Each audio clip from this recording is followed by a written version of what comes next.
പുരസ്കാരങ്ങൾ, അവാർഡുകൾ കൊടുക്കുന്നത് അത് അത് രാഷ്ട്രീയവൽക്കരിച്ചിട്ടുണ്ട്, മതവൽക്കരിച്ചിട്ടുണ്ട് എന്ന് ഞാൻ പറഞ്ഞാൽ നിങ്ങളത് നിഷേധിക്കുമോ? ദൂരേ ദൂരേ കടലിനപ്പുറത്ത് കാണാതെ കണ്ടു നമ്മൾ, ദൂരേ ദൂരേ കടലിനപ്പുറത്ത് കാണാതെ കണ്ടു നമ്മൾ. കെ നമസ്കാരം. നമസ്കാരം കുഞ്ഞി. ഇതാണ് കെ കുവൈത്തിൽ ഒരു അറിയപ്പെടുന്ന കലാകാരനാണ്. കെ കൂടുതൽ ഞാൻ പറയുന്നില്ല, ഒന്ന് പരിചയപ്പെടുത്ത നമ്മുടെ പ്രേക്ഷകർക്ക് വേണ്ടിയിട്ട്. എൻ്റെ പേര് വട്ടിയൂർക്കാവ് കൃഷ്ണകുമാർ, ഷോർട്ടായിട്ട് കെ എന്നറിയപ്പെടും. വട്ടിയൂർക്കാവ് തന്നെയാണ് എൻ്റെ സ്വദേശം, തിരുവനന്തപുരത്തുള്ള വട്ടിയൂർക്കാവ് സ്വദേശം. ഏകദേശം 22 വർഷത്തോളം കുവൈറ്റിൽ കുടുംബമായിട്ട് ഇവിടെ ജീവിക്കുന്നു. സാംസ്കാരിക രംഗത്ത് 22 വർഷമായിട്ട് ഞാൻ ഈ ഫീൽഡിലുണ്ട്. അഭിനയമാണ് എൻ്റെ മെയിനായിട്ടുള്ള തട്ടകം. നാടകം, സിനിമ, അതേപോലെ തന്നെ ഷോർട്ട് ഫിലിമുമായിട്ട് ഇങ്ങനെ അങ്ങ് പോകുന്നു. കെ ഇപ്പോൾ ആലോചിച്ച ഗാനം സ്വന്തം ഉള്ളതാണോ? അല്ലെങ്കിൽ? തീർച്ചയായിട്ടും ഞാൻ തന്നെ എഴുതിയ ഒരു ഗാനമാണ്. അത് കമ്പോസ് ചെയ്തത് ബിനു ആൻ്റണി എന്നാണ്. അദ്ദേഹം ആണ് അത് പാടിയത്. കെ എങ്ങനെയായിരുന്നു ഈ ഒരു കലാ ജീവിതത്തിലേക്കുള്ള തുടക്കം? എനിക്ക് പറയാനുള്ളത്, എല്ലാവർക്കും ഓരോ പാഷനുണ്ട്. എല്ലാവർക്കും ഓരോ പാട്ടല്ലെങ്കിൽ സംഗീതം, എല്ലാവർക്കും ഓരോ പാഷനാണ്. അപ്പോൾ എനിക്ക് എൻ്റെ പാഷനെ ഞാൻ കണ്ടെത്തിയത് അഭിനയമാണ്. യഥാർത്ഥത്തിൽ ഈ അറിയാലോ, ഇപ്പോൾ കുവൈറ്റ് എന്ന് പറയുന്ന ആ ഒരു ചെറിയൊരു രാജ്യത്തോട്ട് ഇങ്ങോട്ട് ഒരു പറച്ചു നടലായിരുന്നു എന്നെ സംബന്ധിച്ചിട്ട്. അപ്പം ഞാനിതെന്താണ് ഈ ജോലി കാര്യങ്ങളൊക്കെ കഴിഞ്ഞതിന് ശേഷം എങ്ങനെ നമുക്ക് കലാജീവിതത്തിലോട്ട് പോകാമെന്നുള്ള അന്വേഷണത്തിൻ്റെ ഇടയ്ക്കാണ് ഞാനൊരു തിയേറ്ററുമായിട്ട് ബന്ധപ്പെട്ടത്. ഇവിടുത്തെ ഒരു വളരെ ഇമ്പോർട്ടൻ്റ് ഒരു തിയേറ്ററാണ് ഫ്യൂച്ചർ ഐ തിയേറ്റർ. അപ്പോൾ അവിടെയുമായിട്ട് ബന്ധപ്പെട്ട് ഞാൻ കുറേ നാടകങ്ങൾ എനിക്ക് അവിടെ ചെയ്യാൻ കഴിഞ്ഞു. പിന്നെ മോഷൻ തിയേറ്ററുമായിട്ട് ബസ്സിലൊരു നാടകം ചെയ്തു, കോഴിക്കോട് ചെയ്തു, പിന്നെ അതേപോലെ ഡൽഹിയിൽ ചെയ്യാൻ കഴിഞ്ഞു, പിന്നെ മൈക്രോ ഡ്രാമ ചെയ്തു. ഇപ്പം ഷമേഷ് കുമാർ എന്ന് പറഞ്ഞ അദ്ദേഹമാണ് അതിൻ്റെ ഡയറക്ടറായിരുന്നു ഈ നാടകങ്ങളുടെയൊക്കെ. പിന്നെ എൻ്റെ ഒരു കൂട്ടുകാരുണ്ട് ഗോവിന്ദ് ചന്ദ്, അദ്ദേഹവുമായിട്ടാണ് കുറേ നാടകങ്ങൾ എനിക്ക് ചെയ്യാൻ കഴിഞ്ഞത്. അങ്ങനെയാണ് ഈ സാംസ്കാരിക രംഗമായിട്ട് ആദ്യത്തെ എൻ്റെ തുടക്കം.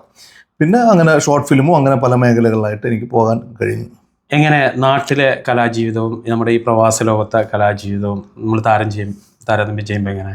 നല്ലൊരു ക്വസ്റ്റ്യനാണ്. നാട്ടിലെ കലാജീവിതവും യഥാർത്ഥത്തിൽ കേരളത്തിൻ്റെ ഒരു പരിച്ഛേദം തന്നെയാണ് ഇത് കുവൈറ്റ് എന്ന് പറയുന്നത്. അപ്പോൾ എന്താണ് നാട്ടിൽ ഇപ്പോൾ അബ്ബാസി തന്നെ അറിയാമല്ലോ, ഏറ്റവും സാംസ്കാരിക ഒരു തലസ്ഥാനം എന്നൊക്കെ പറയാം. അത്രയും കലാകാരന്മാരുള്ള ഒരു ഇതാണ് അബ്ബാസിയെ പോലത്തെ മങ്കാഫ് അങ്ങനത്തെ ഉള്ളത്. അപ്പം നാട്ടിലുള്ളത് പോലെയുള്ള വളരെ സ്വാതന്ത്ര്യമില്ല. ഇപ്പം കുവൈറ്റിനെ സംബന്ധിച്ച് കുവൈറ്റിൻ്റേതായിട്ടുള്ള നിയമ സംഹിതയിൽ അകത്ത് നിന്നുകൊണ്ട് വേണം നമുക്ക് ഈ നാടകങ്ങളാണെങ്കിലും കല ആണെങ്കിലും ചെയ്യേണ്ടത്. ഇപ്പം നാട്ടിൽ നല്ല കഴിവ് തെളിയിച്ച് ഒരുപാട് കലാകാരന്മാർ ഈ ഒരു പ്രവാസ ലോകത്തേക്ക് വന്നിട്ടുണ്ട്. പക്ഷേ ഇവിടെ വന്നപ്പോൾ അവർക്ക് ഇവിടുത്തെ ഈ പ്രവാസ ജോലിയും ഇതിൻ്റെ ഇടയിൽ അത് കൊണ്ടുപോകാൻ പറ്റാതെ, അവരുടെ ആ ഒരു കഴിവ് തെളിയിക്കാൻ പറ്റാതെ ഒരുപാട് ആൾക്കാർ കുവൈത്തിലൊക്കെ ഗൾഫിലൊക്കെ ഉണ്ട്. അതുമായി ബന്ധപ്പെട്ട് കേൾക്കേണ്ട എന്താണ് അഭിപ്രായം? സത്യം പറയാലോ, ഈ പ്രവാസം ഒരു പ്രയാസമൊന്നും കണ്ടെന്ന ഒരു സാഹചര്യമാണ് മിക്കവരും ഉള്ളത് അല്ലേ. ഒരു പറച്ച് നേരത്തെ പറഞ്ഞ ഒരു പറച്ച് നല്ലതാണ്. പക്ഷേ എന്നെ സംബന്ധിച്ചിട്ട് 22 വർഷം പോയത് എനിക്കറിയില്ല. ഒരാൾക്ക് 2 കാര്യം വേണമെന്ന് വിശ്വസിക്കുന്ന ആൾ, ഒന്ന് നല്ലൊരു സൗഹൃദം, പിന്നെ 2 ഒരു പാഷൻ. ഈ 2 കാര്യം ഉണ്ടെങ്കിൽ ജീവിതം പോണ പോക്ക് വളരെ നല്ല ഒരു നദി പോലെ ഒഴുകും എന്ന് വിശ്വസിക്കുന്ന ഒരാളാണ് ഞാൻ. അപ്പോൾ ഈ ഒരു പാഷൻ ഉണ്ടെങ്കിൽ നമ്മൾക്ക് കുടുംബകാര്യവും ഇതും ഓഫീസും എല്ലാം ബാലൻസ് ചെയ്തുകൊണ്ട് പോകാൻ കഴിയും. ഇപ്പോൾ എൻ്റെ കാര്യം പിന്നെ നമ്മൾ ഓരോന്നിനും ഓരോ കൊടുക്കുന്ന പ്രയോറിറ്റി, ഓരോ മുൻഗണന അനുസരിച്ചിരിക്കും. അപ്പോൾ നമ്മളിപ്പോൾ എന്താണ് പാഷൻ എന്ന് കണ്ടുപിടിച്ച് കഴിഞ്ഞാൽ ആ പാഷൻ നമ്മൾ ഫോക്കസ് ചെയ്യുകയാണെങ്കിൽ നമ്മൾ എത്തേണ്ടടുത്ത് എത്തിച്ചേരും, നമ്മുടെ സ്വപ്നങ്ങൾ സാക്ഷാത്കരിക്കും എന്നാണ് എൻ്റെ ഒരു വിശ്വാസം. ഏതൊക്കെ പുരസ്കാരങ്ങൾ തേടിയെത്തിയിട്ടുണ്ട്? പുരസ്കാരങ്ങളാണ് ഒരു കലാകാരനെ സംബന്ധിച്ചിട്ട് വളരെയധികം പ്രചോദനം നൽകുന്നത്. എന്നെ സംബന്ധിച്ച് ഏറ്റവും വലിയൊരു പുരസ്കാരം കിട്ടിയത് അച്ഛൻ്റെ അമ്മയുടെയും തന്നെയാണ്, അവരുടെ ഒരു പ്രോത്സാഹനം തന്നെയാണ് എന്നാണ് ഞാൻ വിശ്വസിക്കുന്നത്. തീർച്ചയായിട്ടും. അപ്പം അവരുടെ പ്രോത്സാഹനം തന്നെയാണ് എൻ്റെ ഏറ്റവും വലിയ അവാർഡ്. പിന്നെ നാഷണൽ അവാർഡായിട്ടുള്ള BSSൻ്റെ ഭാരത് സേവക് സമാജിൻ്റെ അവാർഡ് കിട്ടിയിട്ടുണ്ട്.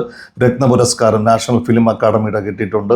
പിന്നെ സിഗ്മ പുരസ്കാരം, അങ്ങനെ നിരവധി പുരസ്കാരങ്ങൾ എനിക്ക് കിട്ടിയിട്ടുണ്ട്. ഇപ്പോൾ എത്ര സിനിമകളിൽ അഭിനയിച്ചിട്ടുണ്ട്?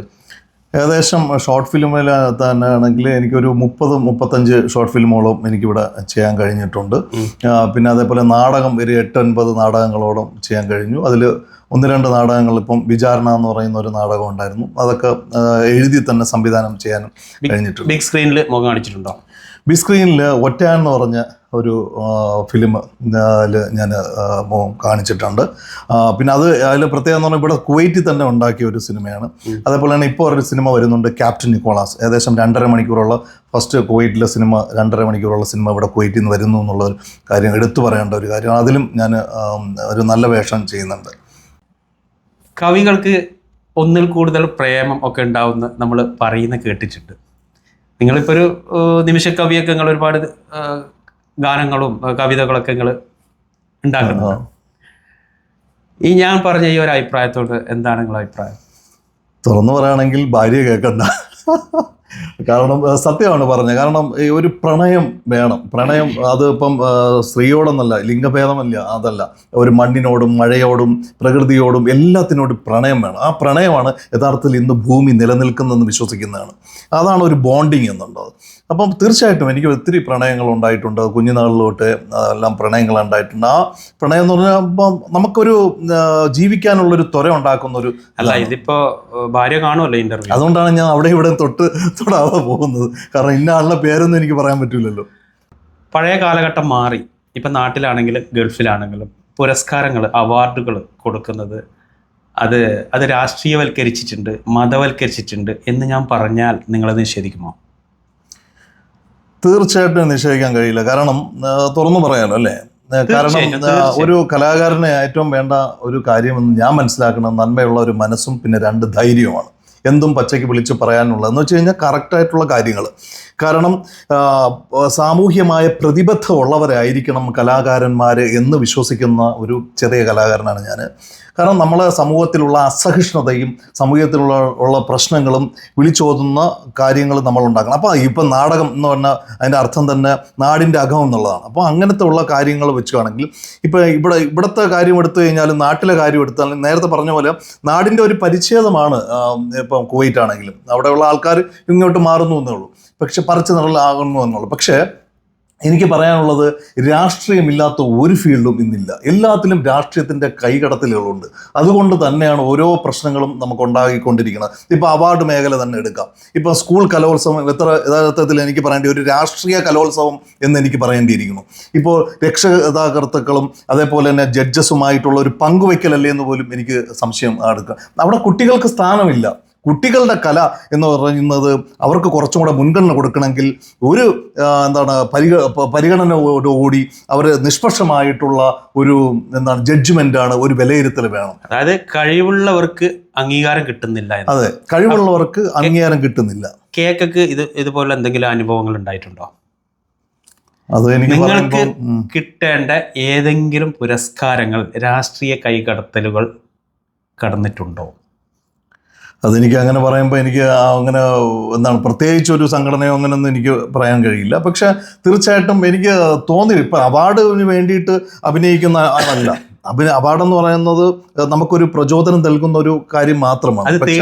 തേടി എത്തേണ്ടതാണ്. അപ്പോൾ നമ്മൾ പിടിച്ചു വാങ്ങിക്കേണ്ടതല്ല, അത് അറിഞ്ഞു വരേണ്ടതാണ്.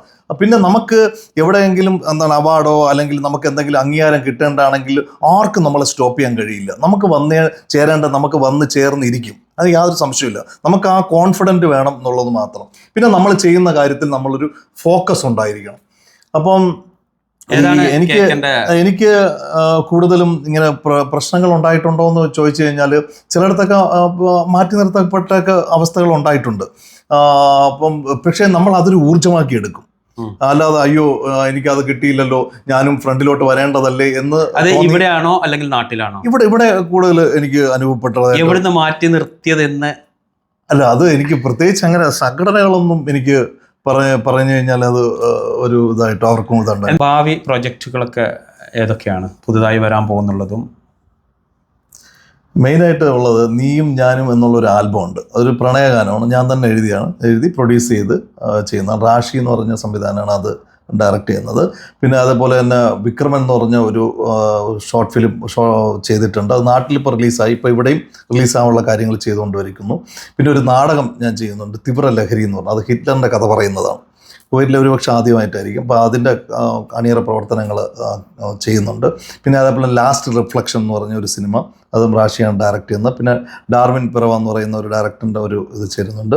പിന്നെ കേസ് നമ്പർ 13 എന്ന് പറയുന്ന ജിനു വൈക്കത്തും ഡയറക്റ്റ് ചെയ്യുന്ന ഒരു സിനിമ ചെയ്യുന്നുണ്ട്. അപ്പോൾ അങ്ങനെയുള്ള നിരവധി ഒരുപാട് പുതിയ പ്രോജക്റ്റുകൾ വരുന്നുണ്ട്. അതുപോലെ തന്നെ കേൾക്കാൻ നിങ്ങൾ ഈ ഫീൽഡുമായി ബന്ധപ്പെട്ടിട്ട് സിനിമയുടെ ഒരു സംഘടനയല്ലേ കുവൈറ്റിൽ, അവരുടെ ഒരുപാട് പ്രോഗ്രാം കാര്യങ്ങളൊക്കെ ഇറങ്ങുന്നില്ലേ? തീർച്ചയായിട്ടും ഈ ഒരു സംഘടന, ഈ സിനിമയാണെങ്കിലും നാടകമാണെങ്കിലും ഒരു ടീം വർക്കാണ്. Team work is the best work എന്നാണ് ഞാൻ വിശ്വസിക്കുന്നത്. അപ്പോൾ ഈ കുവൈറ്റിൽ നമ്മളൊക്കെ തന്നെ മുൻഗോമ എടുത്തു കഴിഞ്ഞാൽ ഒരു സംഘടനയുണ്ട്, കുവൈറ്റ് ഫിലിം എന്തൂസിയാസ്റ്റ്, KFE എന്ന് പറയുന്നു. അപ്പോൾ അതിൻ്റെ ചെയർമാനാണ് ജിനു വൈക്കത്ത്. അദ്ദേഹവും ഞാനും കൂടെ ലീഡ് ചെയ്തുകൊണ്ട് പോകുന്നുണ്ട് KFE എന്ന് പറഞ്ഞാൽ. ഏകദേശം 5-6 വർഷത്തോളം നമ്മൾ ഒരുപാട് പ്രോഗ്രാംസ് ഇവിടെ ചെയ്തിട്ടുണ്ട്. ക്വിക്ക്ഫ്ലിക്സ് 24 മണിക്കൂർ കൊണ്ട് സിനിമ ഉണ്ടാക്കി ചെയ്യുന്ന ക്വിക്ക്ഫ്ലിക്സ് പ്രോഗ്രാം, അങ്ങനെ വർക്ക്ഷോപ്സ്, നല്ല നല്ല വർക്ക്ഷോപ്പ്, അങ്ങനെയുള്ള പ്രോഗ്രാമെല്ലാം KFEയിൽ വന്നിട്ടുണ്ട്. ഏകദേശം 300 അടുപ്പിച്ച ആൾക്കാർ അംഗങ്ങളാണ് അതിനകത്ത്, എല്ലാ കലാകാരന്മാരും. പിന്നെ അതേപോലെ തന്നെ ആക്റ്റീവ് റിസോഴ്സ് മാനേജ്മെൻറ്റ് സൊസൈറ്റി എന്ന് പറയുന്ന ഒരു പ്രകൃതി സംഘടനയും കൊണ്ടാണ്, ഫസ്റ്റ് കുവൈറ്റിലെ ഒരു പ്രകൃതി സംഘടനയാണ്, അതിൻ്റെയും രക്ഷാധികാരിയാണ് ഞാൻ. അങ്ങനെ സംഘടനാ പ്രവർത്തനങ്ങളുമായിട്ട് പോയിട്ടുണ്ട്. പിന്നെ ഫ്യൂച്ചർ ഐ തിയേറ്റർ എന്ന് പറയുന്ന തിയേറ്ററുണ്ട്, അതിൽ ഞാൻ രക്ഷാധികാരി ആയിരുന്നു. ഇപ്പം അതല്ല, ഇപ്പം അങ്ങനെ പോകും. പുതുതായി കലാരംഗത്തേക്ക് വരുന്ന കുട്ടികളോടായെങ്കിലും മുതിർന്നവരായെങ്കിലും കൊടുക്കാനുള്ള മെസ്സേജ് എന്താണ്? വളരെ നല്ലൊരു ചോദ്യമാണ്. ഞാൻ തന്നെ ഡെറിവേറ്റ് ചെയ്തൊരു ഫോർമുലയുണ്ട്, 3C: concentration, commitment and confidence. ആത്മവിശ്വാസമാണ് ഏറ്റവും ഇമ്പോർട്ടൻ്റ്. അതേപോലെ തന്നെ അർപ്പണബോധം, അതേപോലെ സൂക്ഷ്മമായ ഒരു കോൺസെൻട്രേഷൻ വേണം. അപ്പോൾ ഈ 3 കാര്യങ്ങൾ നമുക്ക് വേണം. എല്ലാവരും ഒരു ചെറിയെങ്കിലും നമുക്ക് കഴിവുണ്ടാവും. ആ കഴിവ് കണ്ടുപിടിക്കുക എന്നുള്ളതാണ്. ഇപ്പം കുഞ്ഞിക്ക് ഒരു കഴിവുണ്ടല്ലോ, ഈ ഇതൊക്കെ തന്നെ ഇൻ്റർവ്യൂ ചെയ്യുന്ന, അതൊരു കഴിവാണ്. ഈ നിങ്ങൾ ഈ കലാ ജീവിതത്തിലേക്ക് വന്നതിന് ശേഷം സമൂഹത്തിൻ്റെ ഇടയിൽ എന്തെങ്കിലും മോശ അഭിപ്രായം കൽപ്പിച്ചിട്ടുണ്ടോ? നമുക്ക് ഈ കലാരംഗത്തുള്ള ഒരു ഏറ്റവും വലിയൊരു പ്രത്യേക, കല എന്നല്ല, രാഷ്ട്രീയമാണെങ്കിൽ ഏത് രംഗത്താണെങ്കിലും നമുക്ക് എല്ലാവരെയും സന്തോഷിപ്പിച്ചിട്ട് പോകാൻ കഴിയില്ല. കാരണം നമ്മുടെ ഇഷ്ടം ചിലവർക്ക് മറ്റുള്ളവർക്ക് അതൊരു ഇഷ്ടമാകണമെന്നില്ല. അപ്പം നമ്മൾ ചെയ്യാനുള്ളത് ചെയ്യുക എന്നുള്ളത്. അപ്പോൾ അവരെന്ത് വിചാരിക്കും, ഇവരെന്ത് വിചാരിക്കും എന്ന് പറഞ്ഞുകൊണ്ട് നമ്മൾ ചിന്തിച്ചുകൊണ്ടിരിക്കുക, നമ്മൾ ഒരിടത്തും എത്തില്ല. ഒരുപാട് പ്രശ്നങ്ങൾ അവണ്ണകളും അതേപോലെ തന്നെ ഒരുപാട് പ്രയാസങ്ങളും ഒക്കെ ഉണ്ടാവും. നമ്മൾ വിചാരിക്കുന്ന പോലെ മറ്റുള്ളവർ പെരുമാറണം എന്ന് വിചാരിക്കുന്ന നമ്മളായിരിക്കും വിഡ്ഢികൾ എന്നാണ് എനിക്ക് തോന്നുന്നത്. നിങ്ങളുടെ ഈ വിലയേറിയ സമയം നമ്മുടെ സഫാരി കുവൈത്തിൻ്റെ പ്രേക്ഷകർക്ക് തന്നതിൽ ഒരുപാട് നന്ദി. ഒരുപാട് പുതിയ പുതിയ പ്രൊജക്റ്റുകൾ ഇനിയും ചെയ്യാൻ പറ്റട്ടെ എന്ന് ആശംസിക്കുന്നു. Thank you.